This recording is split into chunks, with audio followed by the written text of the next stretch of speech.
Hey guys, welcome to another show of Studio 7. This is a good one we have. It's the Dulos case. We're just going to have you join us. Yep, let's get right into it. We got a lot to cover.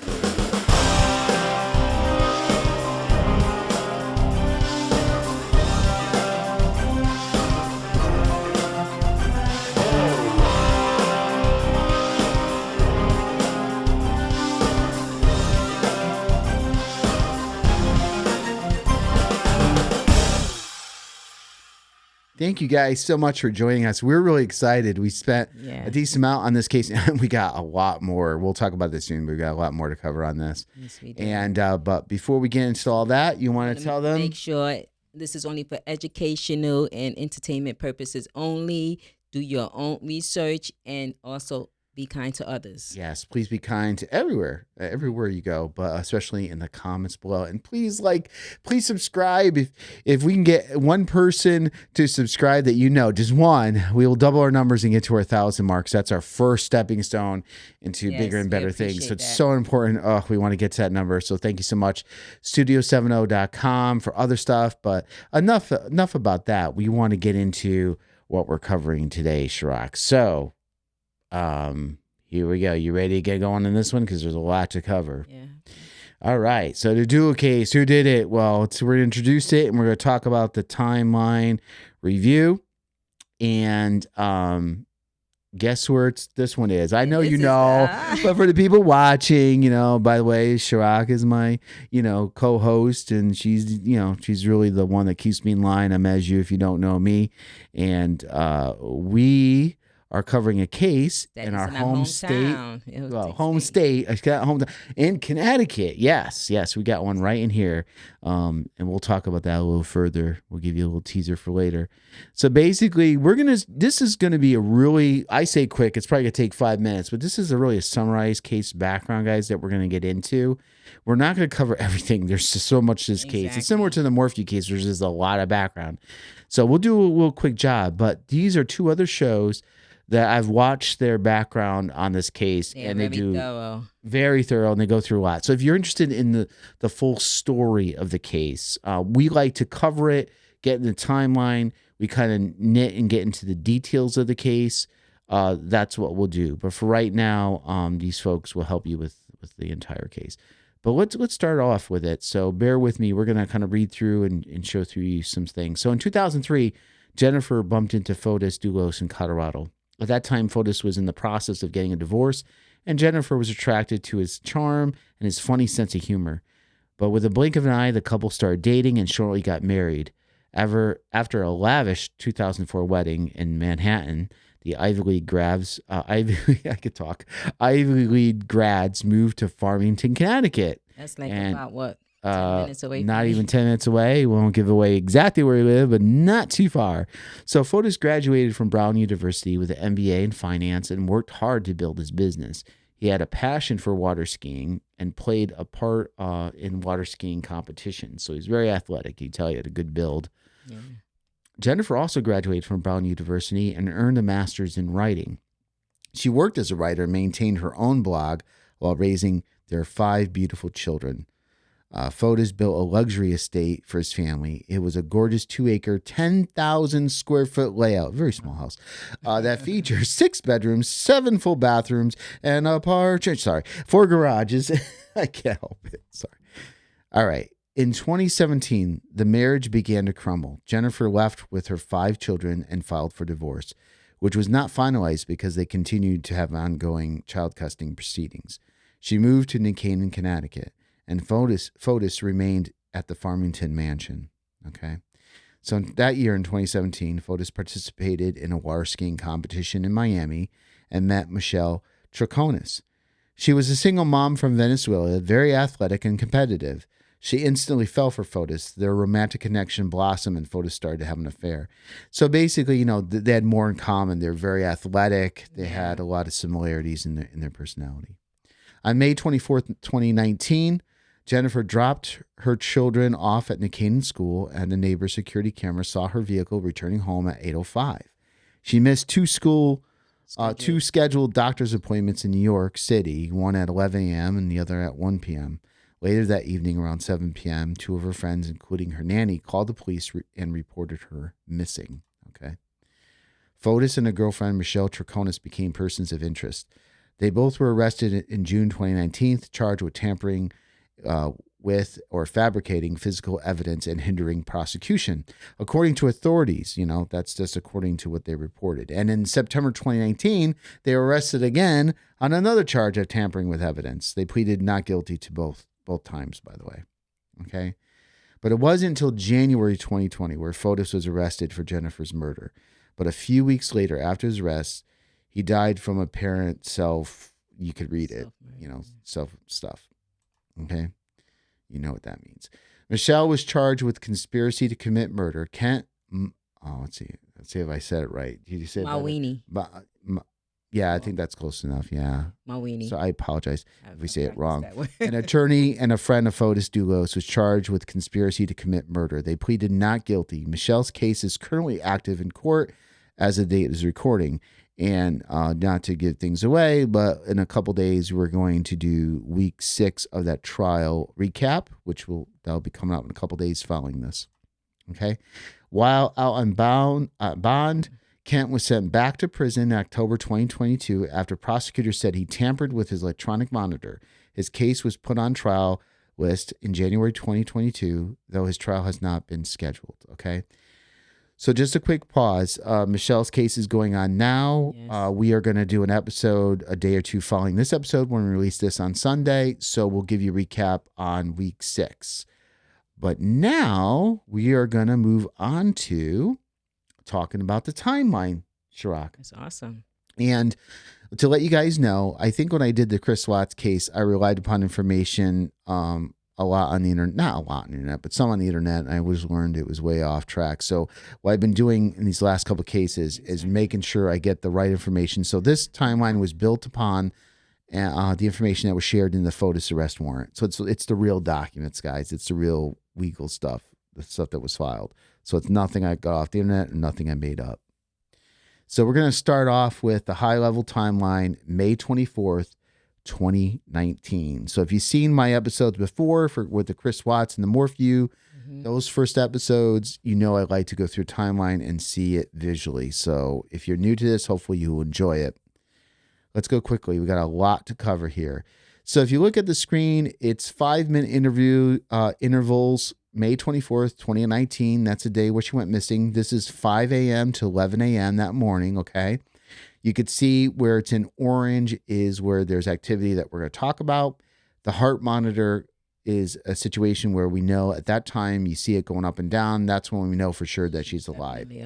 Anything after that, we don't really know. So at this first point, you can see it's circled at 5:35 a.m., 80 Mountain Spring Road, Farmington. A red Toyota Tacoma pickup truck drives off the property of 80 Mountain Spring Road, turns left on a Mountain Spring Road southbound. Okay.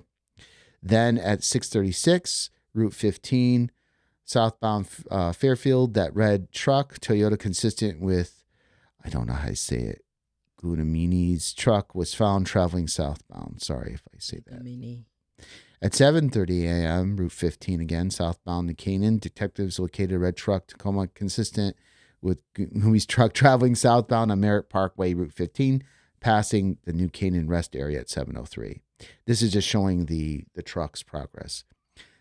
7:05, Lamphere Road, New Canaan. Video from New Canaan school buses showed an empty turnout on Lamphere Road, southbound, just north of Merritt Parkway overpass at 7:05 a.m.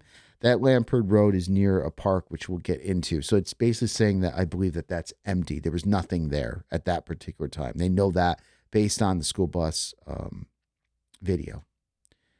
But at 7:31 a.m., Weed Street, New Canaan, video from a resident surveillance system showed a person riding a bicycle in a northwest direction along Weed Street. The cyclists appear to be dressed in all dark clothing with the hood pulled down low to hide their face. The bicycle being ridden, appeared to be a dark-colored touring bike with a curled ram horn handlebars, common on vintage head-speed bicycles. The bicycle appeared to have metallic reflective rims. Witness statements included from, was it Powell Gumani. I'm awful at names. Kamini, yeah. And photographic evidence established that the Dulos own a vintage bicycle matching this description. The location of the surveillance falls in line with a 20-minute bike route from the Waverly Park section of Lampert Road. So Lampert Road, kind of, if you look at it on the map, part of it is like in adjacent or in line with some of the park.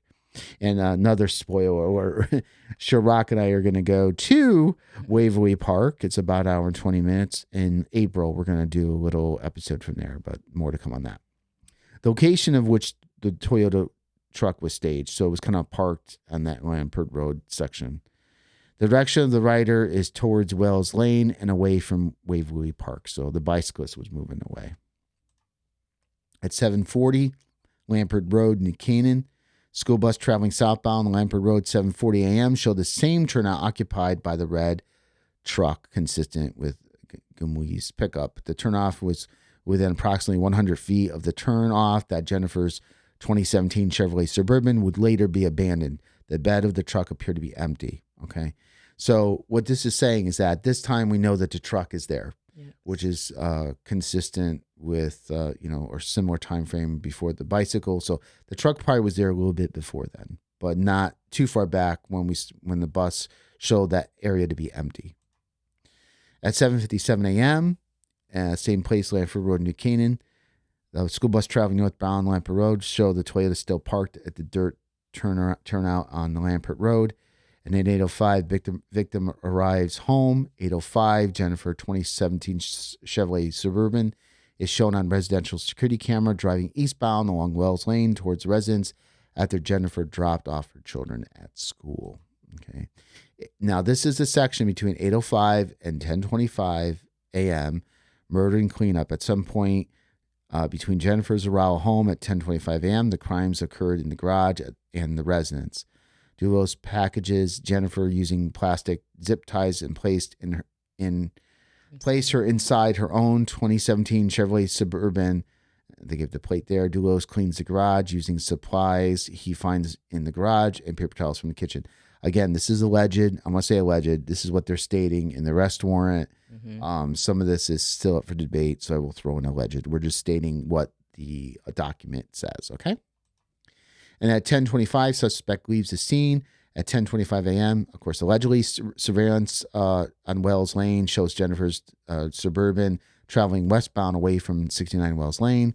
Cellular data obtained from Jennifer's cell phone is consistent with the phone moving from Wells Lane to Lampert Road during this time frame, meaning that vehicle was just basically taken from the home to basically where the park is, kind of to get staged, basically. All right. Let's take a pause there. So that was really quickly, just to summarize before I get into from 11 a.m. to 6 p.m. This was all the key time frame that was setting up the red truck being placed at the park and the bicycle ride heading to the home, and then from her Chevrolet getting to the house and then leaving the house and heading to the park. That's where we're at.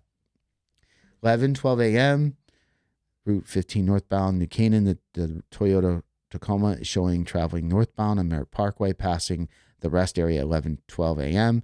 An object is now visible in the rear bed of the truck, which appears to be the rim of a bicycle. Okay, I know you mentioned this to me, Shrek, the other day of like, well, what about the bicycle? So I don't want to tell you yesterday because some of it's good to just us to share. It's hard to find because sometimes this information is just in this little wee spot. Okay. 10:25, Route 15 northbound Fairfield, the Toyota Tacoma is seen travel northbound on Merritt Parkway, passing Fairfield rest area at 11:25 a.m. 11:40, Route 8 Derby, the Toyota Tacoma is showing traveling northbound on Route 8, passing Valley Transit District, 12 Main Street Derby, 11:40 a.m. And as you notice, I know in the previous time period, you could see that, just to point out Jennifer's timeline, we assume that she's deceased at this time. That's why you see that line going across. It's a question mark because people could say, well, did she really, expire at that time or was it a later time? But that's why it's a question mark, but we pretty much know the answer to that. Okay, at noon, I-84.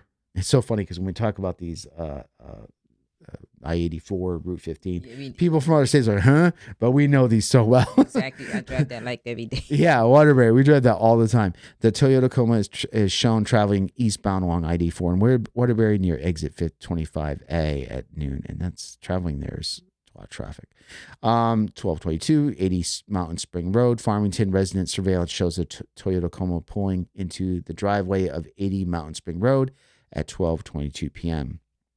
At 1:36, 80 Mountain Spring Road, Farmington, surveillance shows a white Jeep followed by a black Chevy Suburban with a Thole, I think that's how you say it, rack pulling into 80 Mountain Spring Road. According to Troconis, she was operating the Jeep and Dulos was driving the Chevrolet.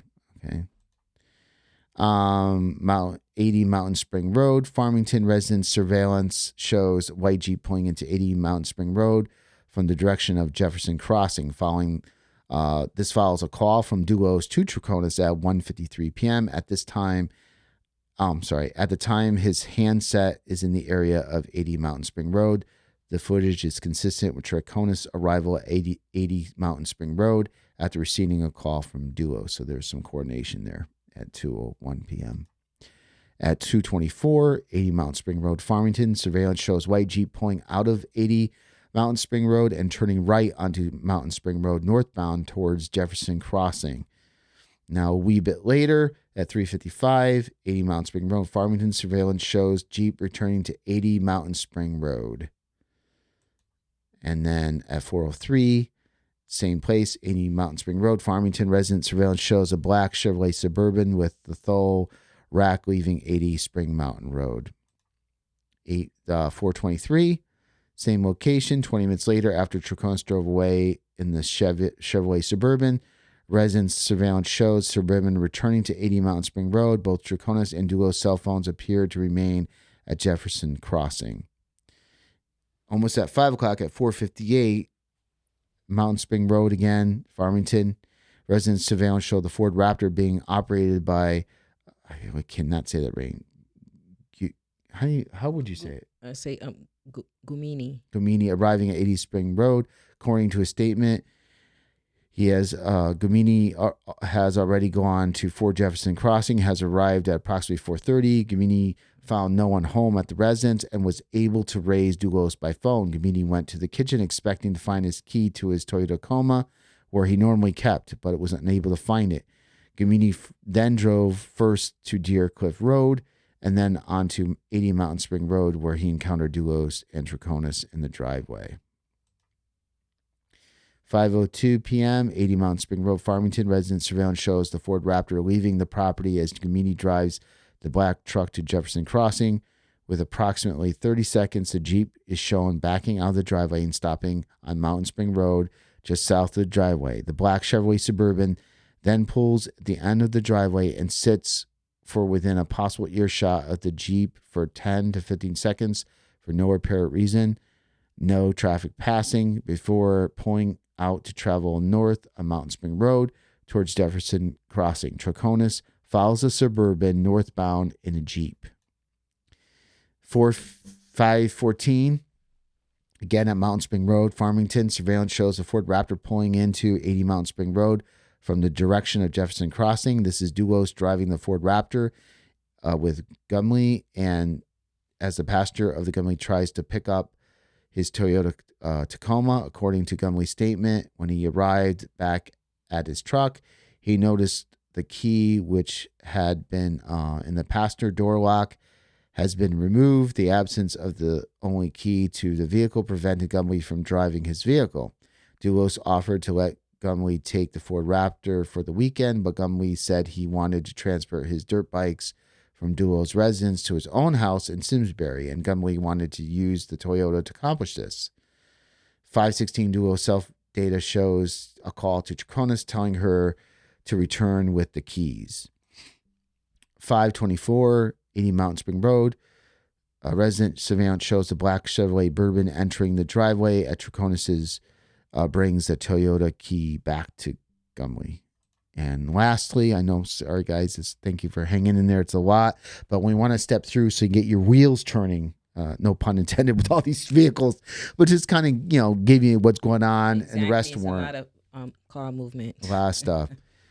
So 527 80 Mountain Spring Road, Farmington resident surveillance shows the black Chevrolet Suburban driven by Troconis leaving 80 Mountain Spring Road towards Jefferson Crossing. The red Toyota Coma driven by Gumley pulls onto Mountain Spring Road northbound seconds later. At just a minute later, the residential surveillance shows the Ford Raptor pulling onto Mountain Spring Road northbound. Dulos leaves. So that is that is. Let me just I'm taking a pause. They've been looking at that screen, so let me just. So that's a lot of cars. And what I realized, and I realized this after fact, Shrock, and I think I'll do this later on, is that maybe what I'll do is maybe I should get a map of all these different vehicles because it's confusing. How many vehicles were there? You had one Chevrolet Suburban, maybe two. You had the red Toyota truck. You had a Jeep. You had another one. I think it's really confusing. So maybe what I'll do, I'll take this as homework at a later time to do for everybody so you get an idea. Because what we do is we dissect this, exactly. Right? You want to make it definitely so you can understand, especially with all the vehicles. Yeah. Well, the whole case, just kind of, break it apart into details. But I think that might be helpful. Mm-hmm. Maybe what I could do is show the vehicles in a map. I'm just getting ideas as we're doing this.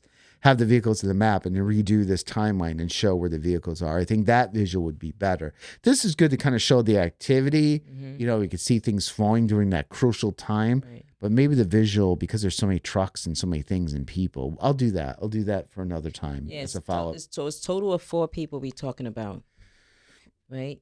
At least 4. Yes, definitely. Michelle, Frodis, there's Gumley. Is that how you say his name? It's really Gumini. Gumini. Oh my and God. And Y is pronounced as an I think, is Gumini. I think you're right. And just to give people a clarity of who he is, he's one of the former workers. Right. So he actually works for FOTUS. Exactly. And what's interesting is when we read through the background story, you'll notice that there's 3 major players involved in this case. One is FOTUS, which is no longer on this earth. Then you have Michelle, which is the case currently going on now. Mm-hmm. And then you had Kent was mentioned, who was that former attorney. I believe that Gumini was interviewed, and we'll get into this further. There's so much to this case, guys. We're not, we like to talk about the case in broad and break it down in specific important areas. So apologies. So it's always very important to, when you start looking at this case, start looking at it as 1, 2, and 3, because if you just skip to the third one, you're going to be confused, because this is like the only one that we have most of the background, where the other ones we just dissect different parts of it. Right. So if people are wondering, let me go back here, because if people are wondering a little bit more about Kent, because as you notice, there wasn't really much about that. So probably people are wondering where does Kent fall in line with all this stuff, right? So let's get to that. Why is Kent a suspect? Because you see during all that, he's not in there. Well, one of the reasons why he's a person of interest is because he flip-flopped in the police interview on what happened the morning of that May 24th. The first interview, he said he had no meeting with FOTUS that morning. And the second interview, he said, oh, yeah, I had a meeting with FOTUS, and I didn't put it in here. But he said it was at 8 p.m. and it went for an hour to 9. Well, that's convenient, right? That sounds like... So that's one thing. The second thing is phone records showed he called FOTUS the night of the 24th as he was allegedly dumping bloody evidence in Hartford, meaning FOTUS was out in Hartford. We didn't get to that part. That's, again, we're going to really go into detail in these pieces. So we're not going to miss anything. I know there's a lot to this. People are saying, oh, what about this? What about that? Of course, there's all these different pieces. Exactly. But we need to definitely get to each piece. Yeah, we definitely get to each piece, but we got to break it down. And I'll show you later. We did a crime board, and we'll explain a little bit more there. But the phone records said that, he was on the call right when FOTUS was doing all this, dumping all this evidence in Hartford. But then Kent denies that he had any contact that day. So he's saying, I didn't contact him that day. But he has phone records. So he's really under suspicion. And I think there's some more other things. One thing I didn't understand with Kent. Now, Kent is a former attorney. he knows the system more than anyone else. Like he knows most of this. So you think he would be extra cautious? He knows what So to say yeah. because he's an attorney. He knows how this works. Well, it's what's interesting, and I don't want to get too deep in the rabbit hole, but he has a little bit of a criminal history. I forgot what. But it doesn't matter if he has Yeah, a he would history or think he not. would know, He's like he but should know this obviously he's not exactly. too. There's some things going on too with his background and his wife, and so I don't want to go into too much on that. There's some shady stuff there where one was gonna take care of the other person, if you know what I mean, and there's some murder or something. There's a lot of other things going on behind the scenes. But one thing about attorneys, they know that they're going to find the evidence. So just be honest and say, maybe I did call, but I didn't know what we talked about, because that's going to be the next question, right? You should know this. He Well, definitely should know this. Like he know that they're going to find evidence that he called. well, I mean, everyone looks at the phone well. records. So this is fun. This is a fun conversation because what do you think is the reason why people do things like that? You would think, oh my God, they should be so smart. They know this. What? I'll give you a hint because I think I know what it is, but I want to see if you agree. You know what it is. They think they're smarter than everybody else. No, I don't think that's I think so. And a lot of these cases, when we watch Inside Edition and all these crime shows, a lot of time, these even Chris Watts, all these, they think they're smarter than everybody else. They think I'm not gonna get caught. I don't you think you might have thought he was? Because come on, like you said, he had to know this stuff. I don't know, unless he's that like on drugs or that so unhooked. I don't know. What do you guys think? How's that one? Put in the comments. exactly, because technically, if I am an attorney, I know that you're going to get the records. I'm going to say, you know what, I did call. They I just think probably can't I'm an remember. 'Cause attorney. the I next wouldn't thing do is, something okay, like you call that. what you they want to know what you talked about. A lot of things he know that they can't find evidence. People can know when you call anyone, but what you talked about, that's something you really can't. They don't really know. Yeah. That's when you can finagle and say, okay, we talked about this, but you maybe talked about something else, which that's when you could probably start doing the lying. I'm just saying. I hear you, but I want to see what all you guys think because What do you think? she brings up some good points. Don't get me wrong, but I was curious to see, well, why would Kent be involved? And he doesn't seem to be as bright as he thinks he is. But yeah, tell us what you think. I want to show the folks something that we're working on that we want to try to utilize with all the cases going forward. And Yeah. so basically what we do, and we can build this as we go along. This is our crime board here. This is the Dulos case. When things have happened, suspects were. So as far as when, we're confident that it's May 24th, 2019. 100%. Yeah, I probably should put fact. You could say it's No, not pretty much confident. That's a fact, but fact. it's confident. So maybe I'll change that. But on this board, we'll put like what has been determined based on and this crime board is like our crime board. It's you guys out there in our community and us. We're going to kind of vote, get involved, and kind of determine what we think happened and build our own crime board. That's what this is all about.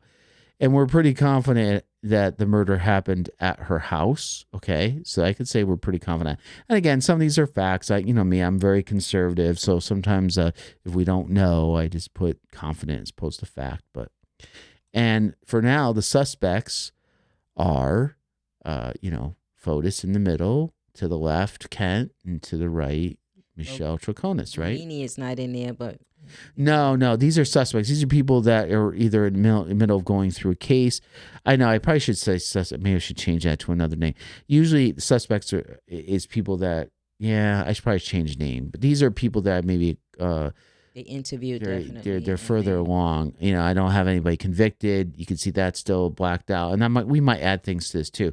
What's the motive? But we're going to do a show on these. In each show, we're going to present the information, and we're going to let the community think, what they based on. We're going to add to the board. So, for example, if we think the motive was money, and we go out to community, and the folks through their votes think it's money, that's what we're going to put on here. If it's something else, we'll put on here. It's not that's necessarily a fact, but it's what we think as we're building the case board. So bear with us. This is a new concept, new thing that we're doing with you guys because we want to build what you guys all think and go from there. So based on this conversation with the suspects that we talked about today, our question that we're going to put out to the community right after we post the show is who do you think participated? Oh, I should have said, sorry. Who do you think participated, that is, should be gone, in the Jennifer Dulos murder? So who do you think participated in it? Do you think it was Fotis and Michelle, Fotis and Kent, Fotis, Michelle, and Kent, or none of the above? In other words, it's a different combination or somebody else or more people. So what we're going to do is we're going to post this question into the chat once we into the community section of our show, and you guys can vote, and when we resume with the next episode, which again, there's a lot more evidence, there's a lot more things we have to cover, but when we do, actually let me switch to this right here. So when we do, we will add that element to it. So say if you think it's just Fotis, I'm making it up, we'll just put that picture on there, and we'll put like community decision or community thought or something like that. So we're going to build this criminal board as we go along, and we're going to touch upon those other evidences, because that's going to play into filling out the board. What do we think the motive is? Where do we think the body is? Who do you think is going to get convicted? We could start building all that out. It'll be fun. It'll be a fun exercise for us. That's exciting. Yeah, it's something different to do. And that's what we presented today. I know there's a lot of information now. In the meantime, go check out those other podcasts if you want to know the whole background story. But we're gonna come back soon. Next day or two, we're gonna have the week 6 wrap up or the review of what happened in the Michelle Troconis case. Okay, we're gonna do that very shortly, and we're also gonna come back and do more topics on this show. Awesome. And I'm gonna do another little episode where it does a timeline in more visual as far as a map and cars and who's in what car, because that was very confusing. Yeah, I think that will help, and that will help as well. Shrock, I did a lot of talking. I know. I think it's awesome. I think we get a lot of our community involved, and we continue with this case, and just watch actually it's on now with Troconis, right? So we definitely going to be looking into that as well. So we'll be having updates on that as well. Oh yeah, and we live in Connecticut, so we're going to be heading out in April, going to a couple different sites and doing a live show from there. House too. You don't know. Yeah, I think it's closed. I looked. I think it's a closed case, but that's all right. Man. We're gonna hit some key areas. There'll be some surprises, but we're gonna wait till it's a little bit warmer out. It's not too far of a drive. It's like an hour and 20 minutes, so it's not too bad. Yeah. So thank you guys so much for joining us, and we have so much more to go on this show, so don't worry about it. We're going to cover everything, and we really appreciate your input, because it's all of us. You're our family, you're our community, and we're going to do it all together. Thank you so much. Until next time. Studio 7.